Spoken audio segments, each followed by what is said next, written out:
individualized treatment plans for excellent outcomes of health problems ranging from the most common to the most complex, even in cases considered untreatable by others. Cleveland Clinic, Florida. Every life deserves world-class care.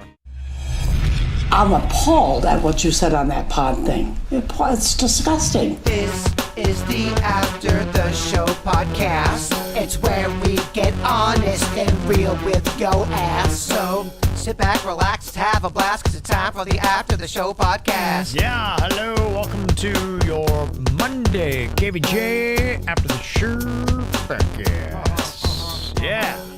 Good to see y'all here today. Got a lot of interesting comments coming up, including the do's and don'ts of taking your girl to a strip club. Oh, yeah. Well. Okay, some things to learn. Got some straggler comments that come through on the regular show today that we didn't get to. Always like to give everybody a voice when we can. So we'll get to some of those, including some of the emails and comments from the app. Got an ATSP column out. Rachel said, I attended the event Shenyun, the Chinese performance. It had a live orchestra at the Kravis Center on Tuesday night. And I'm calling out the lady who's in front of me opening what looked like a honey bun. Making a ton of noise, eating like she was chewing gum. A honey Cellophane ain't cool, homie. Honey bun is so loud. So loud. And the people behind me just kept talking through the whole thing. Time and place, people. Time and place was not then for honey buns or talking. Yeah, good luck trying to eat a honey bun quiet. It's impossible to do. You're going to make some type of noise with a honey bun. You'd be dead in the movie Quiet Place. There's no way you could do it. Yep. Yeah, you definitely notice things in a theater. I remember the one time I went out, had drank too much during the day, went to a theater production, wasn't really into theater. I passed out in my seat and I jumped and somehow my leg kicked and I kicked a woman in front of me in the head. Oh, damn. Yeah, she was not happy. And I don't blame her. People are lawless in these theaters and need to be called out. I definitely need to be called out. Do you think there's any way I can open up a brand new honey bun without making any sound? Not a chance. There's not a chance. No, not a chance. I remember we tried this with Doritos. Didn't work. Put on a shock collar. Okay, we've already done this, guys. Yes. Yeah, we have done this. That's right. Mm-hmm. I think we've done everything, Kevin. I know. Can we just go home? We've done everything. We're going to leave. Kathy has a positive column out here, which I'll get to in a second. Let me get all the negative out of the way first. Okay. Sandy had said, I'm calling out my POS scumbag landlord for the hellish living experience since July 2021 for refusing to fix known repairs and without AC for 2 solid weeks, with it being mostly non-operational for the last month. Thank God for this cool down before I'm back in the sweat box. Unit broken and refuses to be replaced. This is only part of my fun. Yeah, it's tough when you got AC issues. Yeah, I mean, but isn't that a part of your rental agreement that they keep it operationally functioning? If you moved into the apartment under the assumption you would have a working AC in South Florida and it no longer works, I feel like you can be like, all right, well, then I'm no longer paying full rent, bitch. If you're renting and the air breaks and they're not fixing it, 2 weeks? They're fucking it up, man. 2 weeks is excessive. It's excessive. Come on. Not cool. Not cool, man. Well, it's not like we, live in the tundra. You can call cooling advisors. They'll be there today. They may even play piano with you. Jay Bird bonded with his AC guy, and they sat there and played Billy Joel together on the piano. I've had 2 issues, and both times, both the people that's come have been awesome. Really, really awesome. And quick. Yeah. That's how it should be. This is South Florida. 2 weeks is unacceptable. That's insane. Yeah. No, it is. It's crazy. But luckily, the temperature's going to be a little bit less. So if you did have to have your AC go out, it's a good time to have it go out. Does anybody ever have a cool landlord? Every fucking landlord I've been involved with, I swear they should be in the Orphan Annie movie. It just they have a fucking 1930s mentality. I want my money now. All right. Every landlord's like Miss Hannigan from Annie. Yeah, I never had that problem when I rented at apartments. As soon as I got with private owners, fucking nuts, weird shit, man. Yeah, I was gonna say. I don't suggest doing that only because my experience and a few other people I've had with private owners gets a little weird and nutty. You need a bigger corporation kind of thing because they know they have lawsuits coming at them, so they have specific protocols on dealing with their tenants. Oh yeah, and so you're going to get a better service and a better experience, than dealing with somebody that's got their own place they got up for rent. Dealing with Rat Lady, that was a fucking fun thing to do. Rat Lady. Oh my gosh. Yeah.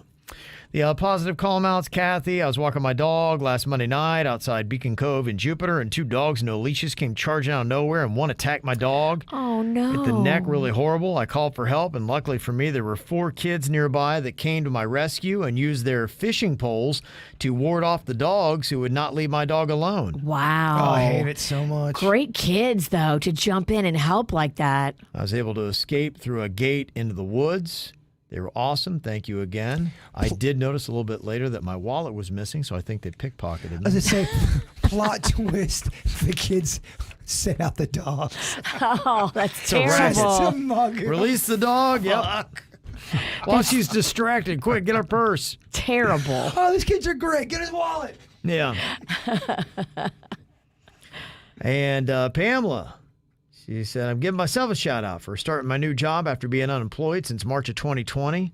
My last position was terminated and finding a new job was a nightmare. I'm grateful for my hardworking husband who worked like crazy to support both of us and didn't make me feel like a loser for being unemployed for nearly 2 years. Aw. Love him, love my new job, love the positive end of this dark chapter. So to everybody out there still looking for a job, don't give up. It might seem like it will never happen at times, but the day will come. See, those are the son of a bitches that need to be married. It seems like they are a good team. Lean on each Yes. other, help Yeah. each other. That is good. That's Do what it you want. together. Yeah. That's when marriage sounds fun.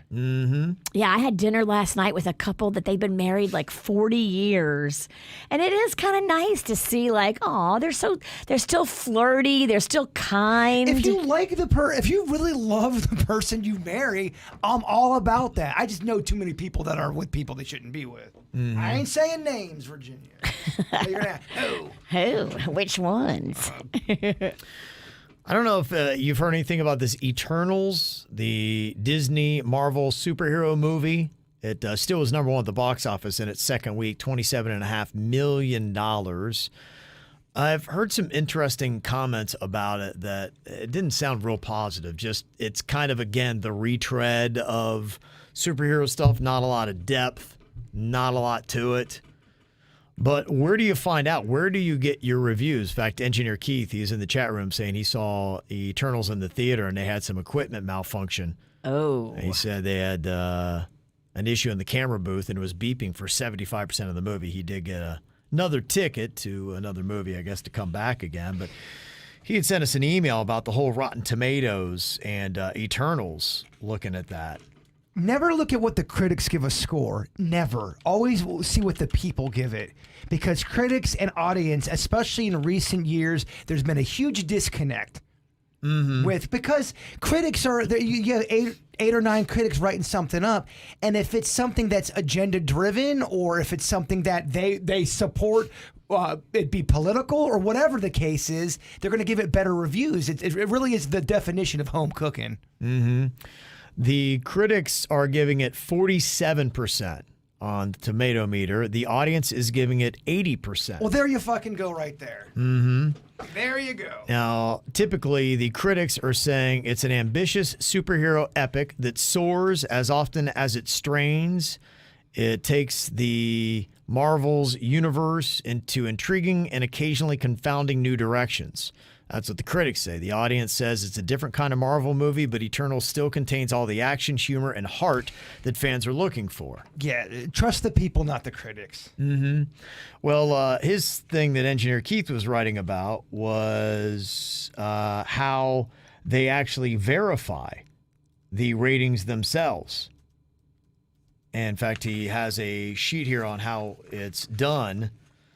Rotten Tomatoes bases its scores off the percentage of positive reviews from critics rather than calculating an average score. This is a system that rewards mediocrity and punishes controversy. The calculations above assume the critics are marking films they rate 60% or higher as fresh. That is kind of what he says with the scores. Because he says about Eternals, I saw it and I didn't like it. It was okay. I think I'm burned out on the forced inclusivity, virtue signaling. The pandering made me a bit jaded about the predictable story. What's more, no character really had to earn their abilities. Just seemed like a weak story with flat characters that pandered. Yeah, I mean, we're getting real deep diving. I'm just saying, when you see a ton of people liking something and then the critics are fucking smashing it, there's a disconnect there. That's all I'm saying. What they do and how they get the reviews is it's a measure of the positive reviews against the negative ones. And it assigns either an overall score of fresh or rotten to a film or TV show. Now, at least 60% of the reviews are positive. It will get the red tomato score, indicating it's fresh. A green splat or the rotten status is when less than 60% of the reviews are positive. So I guess they look at an overall thumbs up, thumbs down kind of thing is how they review it. So it aggregates those scores. They say the audience score is designed by the popcorn bucket. It's a percentage of users who have rated the movie or show positively. So it's the same thing. It's the overall reviews. So, 80% of people are reviewing that movie as positive. Only 47% of the critics are reviewing the movie as positive. So you understand it's kind of like a thumbs up or thumbs down. That's how they come up with their score. So that's what Rotten Tomatoes is all about. So yeah, but I'm with Bert. I do often look more at the audience score. I think they look at a movie a different way. I think critics analyze movies in a way that most people don't go to the movies to analyze movies by. Critics in general, they're a tough pill for me to swallow because I feel like anybody with an opinion is a critic. So if you've got, I critique food, well, fuck you. Why is your fancy ass tongue and palate better than mine? You just like fancy shit. Now, I'm not talking to you, Virginia. I'm talking to fancy critics. But I mean, critics, it's such a, anybody can be a critic. It really doesn't take, I don't know. Any skill level. It really, right. Anyone can sit on their ass and go, I like this, I don't like that. Right, and have comments. It's your opinion. Mm-hmm. I think a lot of what it is, and you don't know what the critics' criteria is too, or you don't know what credentials they do have. Did they go to a film school? Right. Have they themselves created any kind of film that was of any kind of value? And what are they rating it on? Because a lot of people are just like, look, man, my job sucks. My life sucks. I just want something I can escape for 90 minutes and have a good time. Is this going to do that? I'm not going to look at the lighting. I'm not going to look at this and that. I can forgive a lot of things that are kind of hokey. So just tell me on that criteria, is this something I'm going to enjoy? And that's why the audience score links up with most people more than the critics. Well, yeah, because critics, they're judging shit that no one else is looking for or gives a fuck about. Yeah, exactly. Yeah, the audience is judging it on what we care about. So was it entertaining? Was it a nice escape? That's all I want to know. I want to see one of these fancy food judges eat a family Stouffer's lasagna and go, this is delicious. It's Stouffer's, bitch. And I think food critics the same way. They're rating on a different thing, They're going into the intricacies of food. I just want to say it's Stouffer's, bitch, to a food critic. You can do that. You can yell at them. I'll do that at the next wine and food festival. It's Stouffer's, bitch. Get this guy out of here. Got an email from Karen, said, hey, I was just wondering if Denny's is still suffering from the crazy sugar craving episodes he developed last month. He is. Well, Jaybird has no taste buds. You have some. You're muted. They're muted. It's odd. I have a red pepper aftertaste. Or a red pepper. Or a green pepper. I don't want these fucking peppers. It ain't Dr. Pepper, that's for sure. And you're still smelling weird random stuff when it's not there. Like, he looked at me and Denny's a little while ago and he goes, do you guys smell Piccadilly? Yeah, I was smelling cafeteria food. And we're like, no. It was hitting me over the head. Like it was so specific. He's like, cornbread. You smell it? It did. It had the smell of, when you got hot buns cooking in a cafeteria? Do I? Hot buns. It had a hot bun, kind of like that cool cafeteria sweat smell. I know it's not, it doesn't sound African. Lunch lady sweat. So he's still going through it, huh? Eating them tarts and all that? He is. He's. In fact, I think he's getting to a point where him and myself, we're going to ride out 2021. Just really kind of go with the whole sweet kind of thing. Okay. And then tackle getting healthy in 2022. Okay, so you guys have already resigned yourself that for the end of the year that it's just... You can't start a diet at the end of the year. Well, Yeah. you made some good points the other day when we said, oh, yeah, after we're done with Grimsley in November, we're going to get a little healthy. You go, right in time for the holidays? What the fuck you doing? Yeah. You had some good points, Fat Kevin. Yeah, okay. It seemed like quite You a don't have conflict. to talk him into eating bad. No, Just mildly suggest it. Right now, what I'm doing a lot of walking, and I'm trying to cut out my soda intake. I'm drinking a lot of water. And then Okay. if I want to have a snack, I'm going to have a snack. I'm not going to feel guilty or put any pressure on myself. It's the fucking holidays. You only live once. Okay. Get off my shit. All right. That's what Panda did. He replaced a lot of his soda intake with like Kool-Aid instead. Yeah. It's made him so much happier. A lot of people drink alcohol when they get stressed out. If I'm stressed, I drink a lot of soda. It's just the way it is. I don't know. It's the part of me I like to give into. I like being bad that way. I don't know.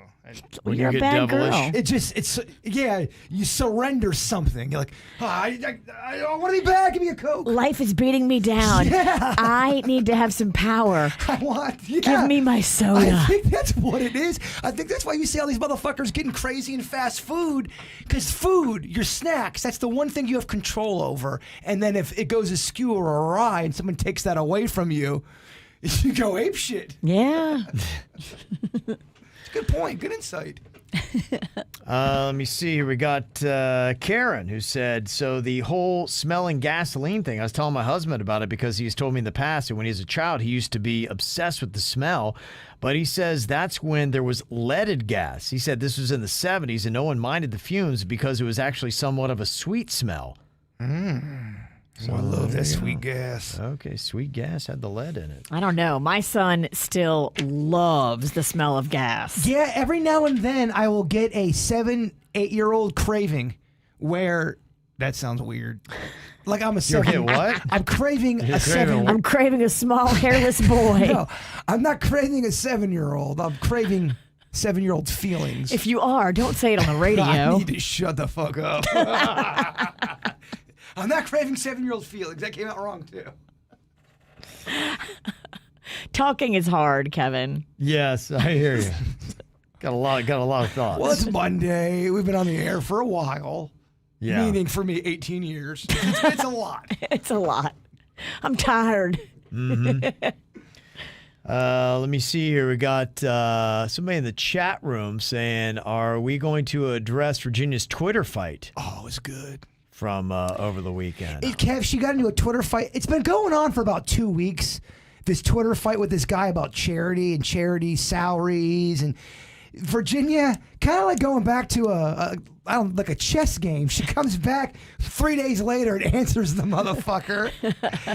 And it was pretty good because Virginia was giving it to the person pretty good, and the one person said, "Imagine all I can hear right now is Virginia talking to this person in Grimsley's voice." Were you swearing? I may have. I gotta pull that up because you say don't read the comments, then you get a couple wines in you. Read the comment, and then you fucking pounce. I was trying to get "Suck the Pink" trending. Were you drinking when you were? Sh- Were you here- drinking? Here's Yeah. and is this CJ? Is this the guy that was coming after you for the charity stuff, or is this something different? I know you're going to find this hard to believe, but I have multiple simultaneous Twitter fights going Yes. at once. It's CJ. You're It right, is, Kevin. okay. I do have several of them, though. Okay, I'm getting there. So here's where it began a couple days ago. Virginia tweeted out, "We get one mouth and two ears. Damn, act accordingly. Hashtag truth bombs. Hashtag I'm a shut up." And then CJ responds, "Yes, quit talking." And then Virginia says, "I'm trying, but you just need so much guidance." Well, I think there was stuff even before that calling Virginia out about charity stuff. Virginia went on a big rant how Is charity it the same person, though? It might be a different person. Really? I think I have two fights going Yeah. simultaneously with different people. She made a statement about charity salaries and that Yeah, I pissed saw people that one, off yeah. that are in charities that get salaries, I think. Yeah, I think this is another one. I think it's Told completely you, separate. I have 2 fights. I did read this one. Okay. And then CJ said, wrong. Jaybird knows everything. You just play that role on radio. Okay. So CJ's on my side? Yes. CJ likes you, I think, and he hates me. And then Virginia says, I was going to respond, but then I saw you have a car as your profile pic. Yeah, we just can't. CJ says, typical response from someone who thinks the dirt of the day is worth radio time. It's not. Go have another shot. Dang. Oh, shit. Virginia says, I think I shall, because I'm over here laughing and smiling and enjoying life while you sit home, troll celebrities, and pull your pud. Hashtag tag away, loser. Oh, shit. Tug away. Oh, tug away. Sorry, tug away, loser. Tug away. Tug away, loser. CJ says, seems like you're the one sitting home wanting to feel more special than you really are. Drink up, you drunk. I bet it's time for Panda to take a long-ass bike ride. Hashtag drunk Karen. Oh, shit. Did you come back with more? Then Virginia says, you're right. I'm definitely drinking. Suck the pink. It's a photo of her with Jerry and another blonde at the bar. They're having a good old time, and that's pretty much where that goes. That is the one thing I don't understand when someone said people do try to throw hate at me, almost kind of exclamation point. Well, go have a drink. Okay. Well, I'm like, motherfucker, I am. I'm so. Why do you think I'm fighting with people on Twitter? Because I'm drinking. I'm very self-aware. I have issues. I've got a lot of issues. Drinking probably be one of them. It's kind of fun to have a beer and a fight on Twitter. But I'm like, you got a drinking problem, bitch. I know. Yeah, and then a couple other people jumped into the fray, going after the CJ guy on some things, doing the your, not your. And, Yeah, it seems like when people come for you, they have spelling errors, and that is the best. yeah. Oh, nothing's worse than when you're getting into it with somebody on social media and then you either miss a word or you misspell a word, because then you have to follow it with an asterisk, and that kind of takes away the punch of a good zing. It a does. misspelled word. Yeah. So, yeah, Virginia's an interesting follow, so you might want to jump on that. Yeah, I mean, if I'm having beers, I like to play. Yeah. Well, sometimes on social media, someone will say a smart-ass comment, and I'm just trying to have fun and do a smart-ass comment back, but then you read it back and go, well, it sounds like I'm being serious, even though I was, in my head, I'm being jokey, and then I'm going, oh, now I think it's awkward. I think they think I'm really mad, and then it turns into something like a weird kind of a thing. It's tough to do sarcasm with on text. Is there a sarcasm little symbol you can put on there?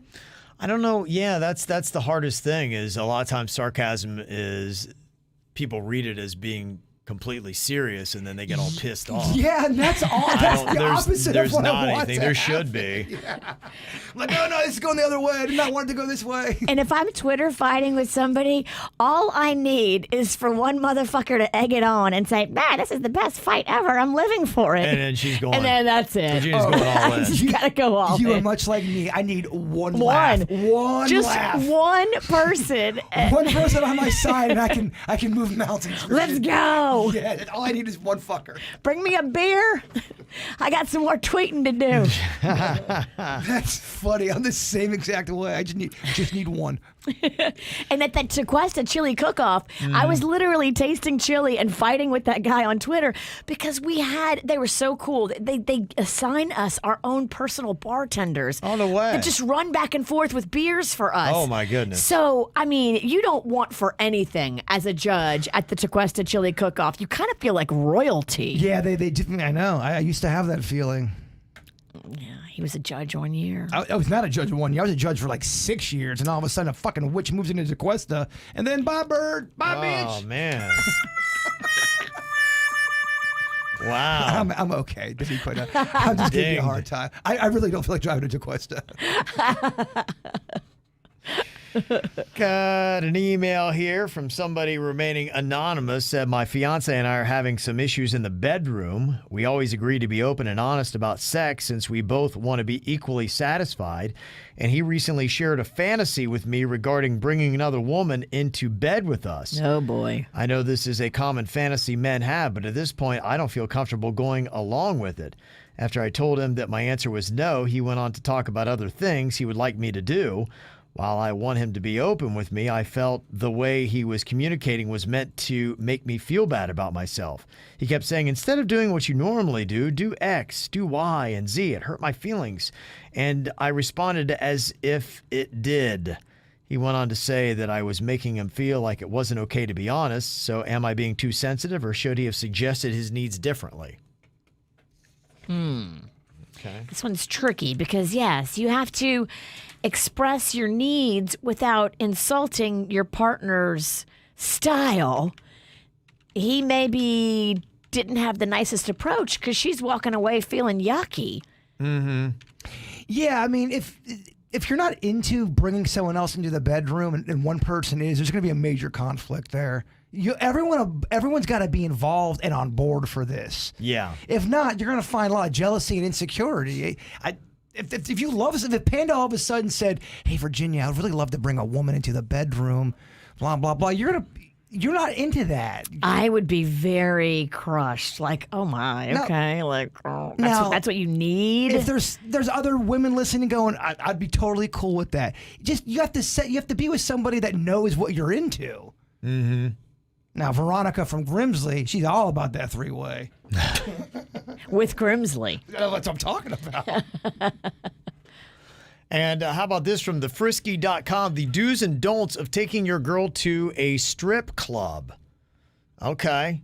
So if you're thinking about doing this, here's what you do and don't. Do talk about it first. Okay. Make sure she's comfortable going. Make this happen way in advance, not in the car on the way there. Oh, yeah, by the way, we're going to the strip club. Yeah. Surprise. Yeah. So, say like, hey, what do you think about us going to a strip club together sometime? I think it might be a fun turn on for both of us. Don't get wasted and make a fool out of yourself. You need to definitely have your wits about you. Do pick a club she would enjoy, because not all strip clubs are created equal. Some are better than others. That is so true. Go with the one that's clean, has good clientele, all that kind of stuff. The classier, the better. Yes. Yeah, if you walk in and your feet are sticking to the floor, get the fuck out. Yeah, because that's not soda. That is not soda or sweet and sour sauce. Don't compare your girlfriend or wife to the strippers. Even if you're complimenting her, it won't sound like it. Don't pretend like your girlfriend is the only woman in the room. No woman's buying that crap. You're at a strip club. Virginia, you're the most beautiful woman in this building right now. I don't even see all these titties. There are boobs. Look at them, but do it in a classy way without drooling on yourself or unzipping your pants. Oh, my. This is the epitome of hashtag be cool right here. Just fucking keep your head together, man. Yeah. Do ask permission before ordering a lap dance. If she says yes, offer up a couple's dance or her own. Don't hit on strippers in front of your girlfriend. What are you, an idiot? Yeah, dude, what are you doing? Yeah. Do spend more money on your girlfriend than you do on the strippers. Your girlfriend's the one that needs to get the royal treatment. Dinner, drinks, etc. Save your singles for the dancers. And don't badmouth the strippers. They are women too, worthy of just as much respect as you show your girlfriend. You think maybe you're downplaying it and you're putting her on a pedestal? You're actually not, because you're trashing all women. Gotcha. Okay. Yeah, those are good. I think it's a good piece of advice, actually. Yeah, makes some sense if you're going to be doing that. If you want to get down at the strip club, or is that an offensive term? Is it the dance titty hall? What's the new? Yes, dance titty hall. Is that the new PC? Nobody calls it that. I just know I said stripper before. How dare you? The dancers, damn it. All right, fuck, sorry. Entertainers, dancers. Yeah, entertainers. I said strip on the air one time. I don't know. I kind of like titty hall. I love titty hall. See you down at Titty Hall. Go to the titty hall, y'all. That's right. Okay, there you go. Learning something new every day. All right, well, thank you for all the emails. Thank you for being here on a Monday. Mail at kvjshow.com. You can send them in to us. Good talking to y'all. We'll be back tomorrow. Cleveland Clinic, Florida provides individualized treatment plans for excellent outcomes of health problems, ranging from the most common to the most complex, even in cases considered untreatable by others. Cleveland Clinic, Florida. Every life deserves world-class care.